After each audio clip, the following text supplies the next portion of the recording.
Asia cup ಅಲ್ಲಿ India ಗೆದ್ದಾಗಿದೆ ನಮ್ಮ ಪಾಕಿಸ್ತಾನ ವಿರುದ್ಧ. ಮತ್ತೆ ನಮ್ಮ Kannada season Bigg Boss 12 start ಆಗಿದೆ. ಇನ್ಮೇಲೆ ಪ್ರತಿದಿನ ಕನ್ನಡ ಬಿಗ್ ಬಾಸ್ ಸೀಸನ್ 12 ಅಲ್ಲಿ ಏನೇನ್ ನಡೆಯುತ್ತೆ ಅಂತ ಪ್ರತಿದಿನ ಅಪ್ಡೇಟ್ ಕೊಡ್ತಾ ಹೋಗ್ತೀನಿ.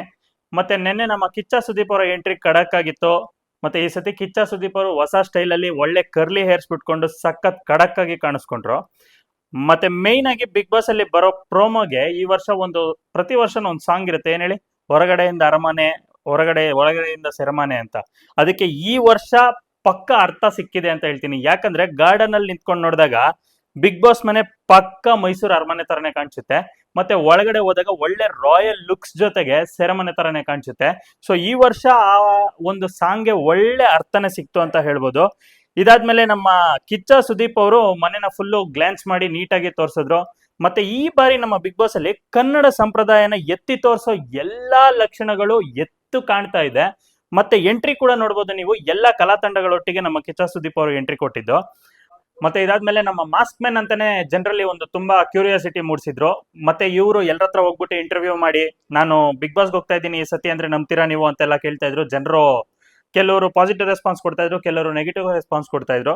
ಅವ್ರು ಯಾರಪ್ಪ ಅಂದ್ರೆ ನಮ್ಮ ಕಾಕ್ರೋಚ್ ಸುದ್ದಿ ಅವರು.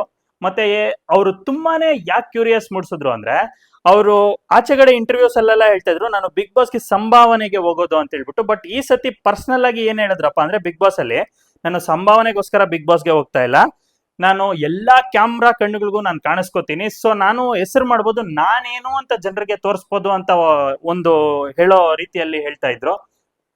ಮತ್ತೆ ನೆಕ್ಸ್ಟ್ ಅವರು ಬಂದ್ಬಿಟ್ಟು ಒಂಟಿಯಾಗಿ ಒಳಕ್ ಹೋದ್ರು. 81% ವೋಟ್ಸ್ ಒಂದಿಗೆ ಜನರು 81% ವೋಟ್ ಮಾಡಿದ್ರು. ಮತ್ತೆ ಮೇನ್ ಆಗಿ ಈ ಸತಿ ಬಿಗ್ ಬಾಸ್ ಕಾನ್ಸೆಪ್ಟ್ ಏನಪ್ಪಾ ಅಂದ್ರೆ ಒಂಟಿ ಮತ್ತೆ ಜಂಟಿ ಅಂತ. ಇವ್ರು ಬಂದ್ಬಿಟ್ಟು ಒಂಟಿಯಾಗಿ 81% ವೋಟ್ಸ್ ಗಳಿಸ್ಕೊಂಡು ಒಂಟಿಯಾಗಿ ಒಳಕ್ ಹೋದ್ರು. ಆಮೇಲೆ ನಮ್ಮ ಕಾವ್ಯ ಅವರು ಎಂಟ್ರಿ ಕೊಟ್ರು, ಅವರು ಜಂಟಿಯಾಗಿ ಒಳಕ್ ಹೋಗಕ್ಕೆ ಜನರು ಆಯ್ಕೆ ಮಾಡಿದ್ರು. ಮತ್ತೆ ನೆಕ್ಸ್ಟ್ ನಮ್ಮ ಇಂಟರ್ನ್ಯಾಷನಲ್ ಡಾಗ್ ಬ್ರೀಡರ್ ಮತ್ತೆ ಇಂಟರ್ನ್ಯಾಷನಲ್ ಸೆಲೆಬ್ರಿಟಿ ಮತ್ತೆ ವರ್ಲ್ಡ್ ನಂಬರ್ 1 ಡಾಗ್ ಬ್ರೀಡರ್ ಆದಂತಹ ಸತೀಶ್ ಅವರು ಸಹ ಈ ಬಾರಿ ಬಿಗ್ ಬಾಸ್ ಅಲ್ಲಿ ಕಾಣಿಸ್ಕೊಂಡಿದ್ದಾರೆ. ನೋಡ್ಬೇಕು ಯಾರ್ಯಾರು ಏನೇನು ಮಾಡ್ತಾರೆ ಈ ಸರಿ ಬಿಗ್ ಬಾಸ್ ಅಲ್ಲಿ, ಯಾರ್ಯಾರು ಕಮಿಡಿಯನ್ಸ್ ಆಗಿ ಹೊರಗೆ ಬರ್ತಾರೆ, ಯಾರ್ಯಾರು ವಿನ್ನರ್ಸ್ ಆಗ್ತಾರೆ, ಯಾರ್ಯಾರು ರನ್ನರ್ಸ್ ಆಗ್ತಾರೆ ಅಂತ ಕಾದ್ ನೋಡ್ಬೇಕಾಗಿದೆ. ಮತ್ತೆ ಇವರು ಸಹ ಜಂಟಿಯಾಗಿ ಹೋಗ್ಬೇಕು ಅಂತ ಜನರ ನಿರ್ಧಾರ ಮಾಡಿದ್ರು. ನೆಕ್ಸ್ಟ್ ನಮ್ಮ ಒಂದು ಹಳ್ಳಿ ಪ್ರತಿಭೆ ಆದಂತಹ ಗಿಲ್ಲಿ ನಟ ಅವರು ತುಂಬಾ ಟಿವಿ ಶೋಸ್ ಅಲ್ಲಿ ಮತ್ತೆ ಕಾಮಿಡಿ ಶೋಸ್ ಅಲ್ಲಿ ಕಾಣಿಸ್ಕೊಂಡಿದ್ದು ಸಖತ್ತಾಗಿ ಹೆಸರು ಮಾಡಿದ್ರು ಅಂತ ಹೇಳ್ಬೋದು. 1 2 3 ವಿಷ್ಣುವರ್ಧನ ಅನ್ಕೊಂಡು ಒಳಕ್ ಬಂದಿದ್ದಾರೆ. ಅವರು ಸಹ ಏನ್ ಮಾಡ್ತಾರೆ ಅಂತಾನೆ ಕಾದು ನೋಡ್ಬೇಕು. ಅವರು ಮತ್ತೆ ಆ ಜಂಟಿಯಾಗಿ ಹೋಗ್ಬೇಕು ಅಂತ ಜನರು ನಿರ್ಧಾರ ಮಾಡಿದ್ರು. ಅವರು ನಮ್ಮ ಉಳ್ಕೊಂಡಿದ್ದಂತಹ ಕಾವ್ಯ ಅವ್ರ ಜೊತೆ ಒಳಕ್ ಹೋಗಿದ್ದಾರೆ. ನೆಕ್ಸ್ಟ್ ನಮ್ಮ ಜಾನ್ವಿ ಅವರು ಎಂಟ್ರಿ ಕೊಟ್ರು. ಮತ್ತೆ ಜಾನ್ವಿ ಅವ್ರಿಗೆ 76% ವೋಟ್ಸ್ ಬಂತು. ಮತ್ತೆ ಅವರು ಸಹ ಒಂಟಿಯಾಗಿ ಒಳಗೆ ಹೋಗೋ ಚಾನ್ಸ್ ಸಿಕ್ತು. ಮತ್ತೆ ನೆಕ್ಸ್ಟ್ ಕಂಟೆಸ್ಟೆಂಟ್ ಆದಂತಹ ಧನುಷ್ ಅವರು ಬಂದ್ರು. ಅವರು 78% ಜೊತೆಗೆ ಒಂಟಿಯಾಗಿ ಒಳಕ್ ಹೋಗ್ಬೇಕು ಅನ್ನೋ ನಿರ್ಧಾರನ ಜನ ಮಾಡಿದ್ರು. ನೆಕ್ಸ್ಟ್ ನಮ್ಮ ಗಿಚ್ಚ ಗಿಲಿಗಿಲಿ ವಿನ್ನರ್ ಆದಂತಹ ಚಂದ್ರಪ್ರಭಾ ಅವರು ಬಿಗ್ ಬಾಸ್ಗೆ ಎಂಟ್ರಿ ಕೊಟ್ಟಿದ್ದಾರೆ. ಇವರು ಒಳ್ಳೆ ಡಬಲ್ ಮೀನಿಂಗ್ ಡೈಲಾಗ್ಸ್ ನ ಹೊಡ್ಕೊಂಡು ಪಾಪ್ಯುಲರ್ ಆಗಿರೋಂಥವ್ರು.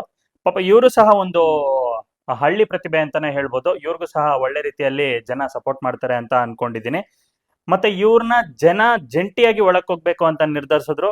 ಇವ್ರು ಬಂದ್ಬಿಟ್ಟು ನಮ್ಮ ಡಾಗ್ ಬ್ರೀಡರ್ ಸತೀಶ್ ಅವ್ರ ಜೊತೆ ಒಳಕ್ ಹೋಗ್ತೀನಿ ಅಂತ ಅವ್ರು ಪರ್ಸನಲ್ ಆಗಿ ನಿರ್ಧರಿಸ್ಕೊಂಡು ಒಳಕ್ ಹೋಗಿದ್ದಾರೆ.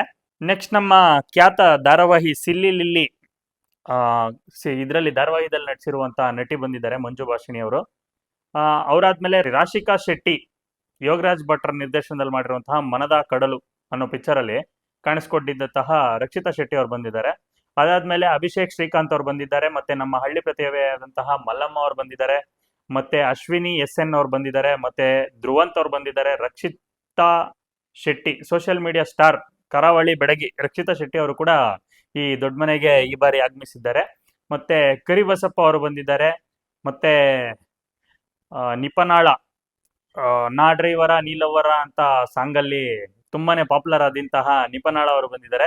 ಮತ್ತೆ ಸ್ಪಂದನ ಸೋಮಣ್ಣ ಅವರು ಬಂದಿದ್ದಾರೆ. ಅಶ್ವಿನಿ ಗೌಡ ಅವರು ಬಂದಿದ್ದಾರೆ. RJ ಅಮಿತ್ ಅವರು ಬಂದಿದ್ದಾರೆ. ಇಷ್ಟು ಜನ ಬಂದಿದ್ದಾರೆ ನಮ್ಮ ಬಿಗ್ ಬಾಸ್ಗೆ. ನೋಡ್ಬೇಕು ಈ ಸತಿ ಬಿಗ್ ಬಾಸ್ ಅಲ್ಲಿ ಯಾರ್ಯಾರು ಏನೇನು ಮಾಡಿ ಹೆಂಗೆ ಜನರನ್ನ ಇಂಪ್ರೆಸ್ ಮಾಡ್ತಾರೆ, ಮತ್ತೆ ಯಾರ್ಯಾರು ಕ್ಯಾಮ್ರಾ ಕಣ್ಗೆ ಜಾಸ್ತಿ ಕಾಣಿಸ್ಕೋತಾರೆ, ಮತ್ತೆ ಯಾರ್ಯಾರು ಎಂಟರ್ಟೈನ್ ಮಾಡ್ತಾರೆ, ಮತ್ತೆ ಯಾರ್ಯಾರು ಜಗಳ ಮಾಡ್ತಾರೆ, ಜಗಳ ಮಾಡಿ ಯಾರ್ಯಾರು ಪಾಪ್ಯುಲರ್ ಆಗ್ತಾರೆ ಅನ್ನೋದೇ ಬಿಗ್ ಬಾಸ್ ಅಲ್ಲಿ ಇಂಪಾರ್ಟೆಂಟ್ ಆಗಿರುವಂತಹ ವಿಚಾರ. ನೋಡೋಣ ಈ ಬಾರಿ ಯಾರ್ಯಾರು ಬಿಗ್ ಬಾಸ್ ಅಲ್ಲಿ ಏನ್ ಮಾಡ್ತಾರೆ ಅಂತ. ಮತ್ತೆ ಇವತ್ತಿನ ವಿಚಾರಕ್ಕೆ ಬರೋದಾದ್ರೆ, ಇವತ್ತು ಏನೆಲ್ಲ ಬಿಗ್ ಬಾಸ್ ಅಲ್ಲಿ ಡಿಸ್ಕಸ್ ಮಾಡಿರ್ಬೋದು, ಮತ್ತೆ ನಮ್ಮ ಬಿಗ್ ಬಾಸ್ ಕಂಟೆಸ್ಟೆಂಟ್ ಗಳು ಇವತ್ತು ಏನೇನ್ ಮಾಡಿರ್ಬೋದು ಅಂತ ಹೇಳಕ್ಕೆ ಒಂದ್ ಸಣ್ಣ ಪ್ರಯತ್ನನ ಮಾಡ್ತೀನಿ. ಇವತ್ತು ಎಲ್ಲರೂ ಅವ್ರವ್ರ ಪರಿಚಯನ ಮಾಡ್ಕೊಂಡಿರ್ತಾರೆ ಮೇಯ್ನ್ ಆಗಿ, ಮತ್ತೆ ಅವರ ಒಂಟಿ ಜಂಟಿ ಅನ್ನೋ ಏನ್ ಕಾನ್ಸೆಪ್ಟ್ ಇದೆ ಅದ್ರ ಬಗ್ಗೆ ಡಿಸ್ಕಸ್ ಮಾಡ್ಕೊಂಡಿರ್ತಾರೆ. ಮತ್ತೆ ಜಂಟಿ ಆಗಿರೋರು ಅವರ ಕಂಪನಿಯನ್ ಜೊತೆ ಮಾತುಕತೆನ ನಡೆಸಿರ್ತಾರೆ. ಮತ್ತೆ ಇವತ್ತು ಏನ್ ನಡಿಬೋದು ಅಂದ್ರೆ ಆಟ ಆಡಿಸ್ತಾರ, ಇಲ್ಲಾಂದ್ರೆ ಏನಾದ್ರು ಟಾಸ್ಕ್ ಇದೆಯಾ, ಇಲ್ಲಾಂದ್ರೆ ನಾಮಿನೇಷನ್ಸ್ ಇದೆಯಾ, ಇಲ್ಲ ಇವತ್ತು ಬಿಗ್ ಬಾಸ್ ಅವರು ಏನೇನ್ ಇವ್ರ ಕೈಲಿ ಮಾಡಿಸ್ತಾರೆ ಅನ್ನೋದ್ರ ಬಗ್ಗೆ ಡಿಸ್ಕಸ್ ಮಾಡ್ಕೊಂಡಿರ್ತಾರೆ ಅಂತ ಅನ್ಸ್ತಿದೆ.